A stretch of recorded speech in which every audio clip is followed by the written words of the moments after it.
everyone. Thank you for watching. My name is Ashley King, aka the Get It Done Queen, and I help people of faith tell their story by writing a book and maximizing their reach through speaking and events.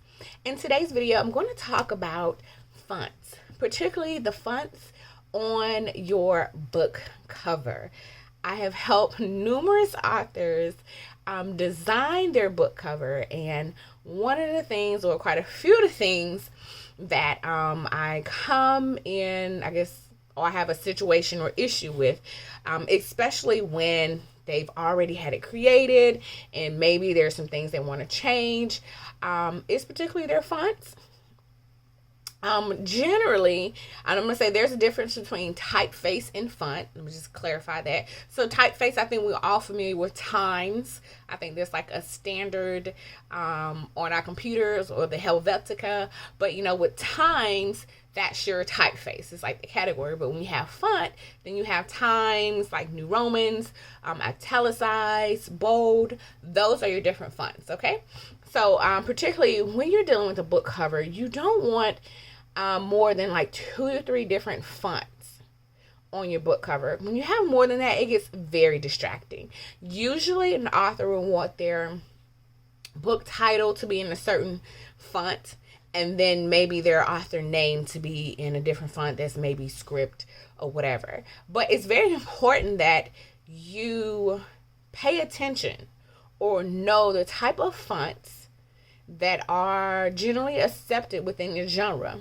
You don't want your romantic, romance novel, or your romance novel to look like a horror book, and your horror book to look like a romance novel. There are certain fonts that readers are used to seeing within a particular genre, and you definitely want it to be legible. So make sure if you are using script that it's something that people can read. They don't have to squint their eyes. You definitely want to pay attention to the colors that you are choosing. Something bright, like if you have a white background cover and you somehow want like a yellow font for your book, maybe it's about springtime flowers, I don't know. That may be quite hard to read. So you definitely want to make sure that the colors are not causing an issue, for people to be able to see and read your book title. So there is one particular site that I like, but I'm going to give you some other sites when it comes to fonts. I love 1001fonts.com.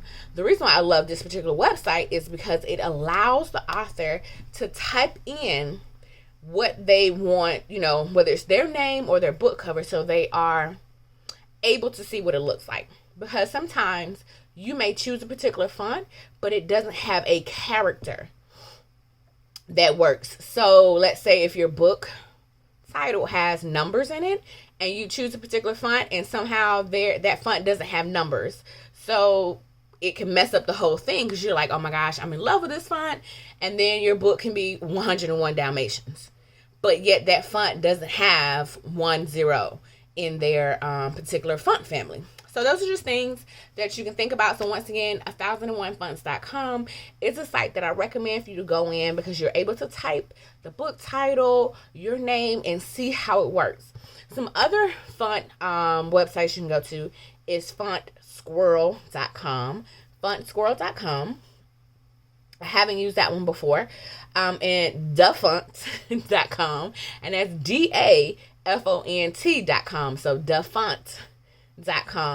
And of course, Google Fonts. These are like free fonts that you can use, but I want to clarify this.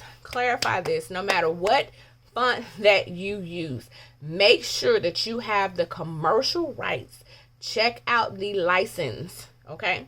Check out the license. Sometimes the license says you can use this font commercially for free, but they may have a limitation of 500 uses. So if you have a bestseller, that font is not for you, or you need to pay them a little bit more to up the license for unlimited use. So these are very important things that you need to consider, because a lot of times we're just like, I'm gonna use this font, but you do not pay attention to the commercial rights and licensing that are associated with that font. Of course, stuff like if you're using Word, like Times New Romans, Arial, whatever, that you decide to use for your font.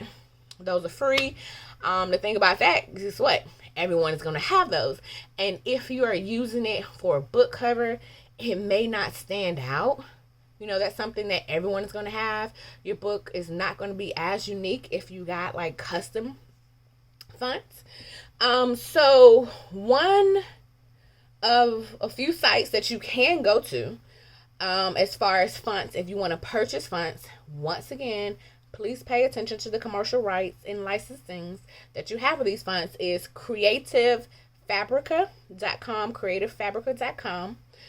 Font bundles is one that I have used, and periodically they will have a $1 sale on fonts. So you can purchase the fonts, upload them to, you know, the software that you're using. You know, if you have a designer that's going to be doing it for you, they know how to upload it to their program. And Creative Market. And Creative Market, they actually, if you're in their email list, you actually get free products. Some maybe fonts, whatever they're promoting, out on Mondays. So if you go to creativemarket.com, sign up for their free their email list, they'll send out free products on Monday. And last one, I think, is the platform that everyone kind of knows about, is Etsy, right?